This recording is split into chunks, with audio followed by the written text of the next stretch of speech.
Men Dilnoza Alimatova, Farg'ona jamoat salomatligi tibbiyot instituti 1-bosqich talabasiman. Bu oliygoh nomini har doim faxr bilan aytaman. Chunki bu maskan mening hayotimni tubdan o'zgartirdi. 30 yoshga kirdim. 10 yil davomida shu dargohga kirish orzusida yashadim. Har safar hujjat topshirganimda qalbimda bitta ishonch bor edi. Bir kun albatta Farg'ona jamoat salomatligi tibbiyot instituti talabasi bo'laman. Va mana 11-yil orzuim ushaldi. Har kuni har darslarda, amaliy mashg'ulotlarda, laboratoriyada, bu oliygohning har bir burchagida o'zimni orzularim orasida his qilaman.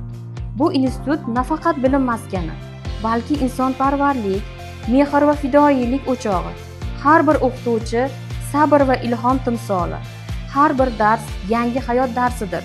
Farg'ona jamoat salomatligi tibbiyot instituti bu joyda orzular kuchga aylanadi. Mehnat esa muvaffaqiyatga yetaklaydi. Men faxr bilan aytaman, Farg'ona jamoat salomatligi tibbiyot instituti mening faxrim, mening orzularim manzili.